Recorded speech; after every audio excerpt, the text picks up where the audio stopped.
Film horor religi Jembatan Shirathul Mustaqim siap menggejang bioskop Indonesia.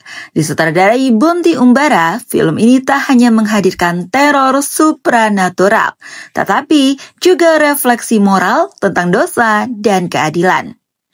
Dibintangi Agus Kuncoro, Imelda Therin, Raihan Khan, dan Mike Lucock. Film ini memadukan genre horor, religi, hingga drama keluarga yang menyoroti korupsi sebagai dosa besar. Dengan pendekatan sinematik yang berani, Jembatan Shirathul Mustaqim mencoba membawa pesan bahwa setiap perbuatan jahat, terutama korupsi, pasti punya konsekuensinya, baik di dunia maupun di akhirat.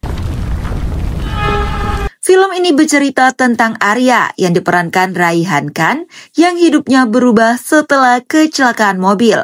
Sejak itu, ia terus diganggu oleh teror supranatural yang berhubungan dengan ayahnya, yang ternyata terlibat dalam skandal dana bantuan korban tsunami.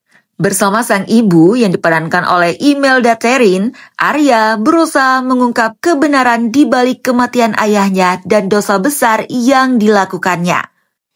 Keputusan sutradara untuk menjadikan korupsi sebagai poros cerita adalah langkah berani dalam lautan film horor Indonesia yang umumnya menonjolkan kisah mistis klasik atau balas dendam arwah. Jembatan Shirathul Mustaqim tampil sebagai satir sosial tentang keserakahan. Namun, pertanyaannya, apakah pesan sosial ini tersampaikan dengan efektif? Di satu sisi, film ini berhasil menanamkan moral kuat bahwa kejahatan finansial pun bisa menjadi azab spiritual yang menghantui generasi berikutnya. Namun di sisi lain, pesan ini terasa terlalu gamblang, layaknya sinetron azab dengan budget yang lebih tinggi. Salah satu keunikan sekaligus kelemahan film ini terletak pada genre bending yang dilakukannya. Jembatan Shirathul Mustaqim berusaha memadukan horor, misteri investigasi, religi, dan drama keluarga dalam satu paket. Sayangnya, transisi antar elemen itu tidak berjalan mulus. Ketika fokus pada penyidikan misteri dana korupsi, ketegangan spiritual mulai luntur. Begitu pula sebaliknya, ketika aspek horor mengambil alih, pesan sosialnya terasa tenggelam. Tempo film pun beberapa kali tersendat akibat flashback yang terlalu panjang dan dialog yang terlalu menjelaskan secara gamblang. Ini loh yang sebenarnya terjadi. Dari sisi visual, CGI yang digarap cukup lama terasa kasar.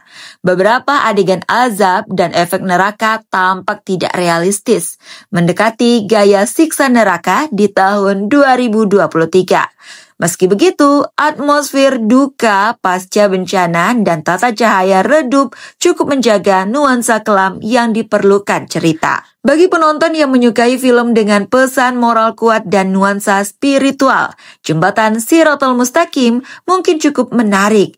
Sekali lagi, ceritanya mengingatkan pada siksa neraka yang tayang di tahun 2023. Tapi dengan sentuhan drama keluarga yang lebih emosional. Film ini juga bisa dinikmati oleh penggemar serial Hidayah atau kisah-kisah balasan dosa dari sudut pandang agama Islam.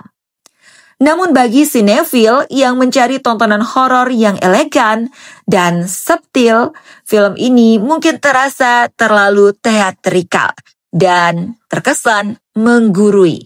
Meski begitu, tidak bisa dipungkiri bahwa film ini cukup berani untuk mengangkat korupsi sebagai salah satu dosa terbesar di tengah industri film Indonesia yang jarang menyentuh isu moral kontemporer.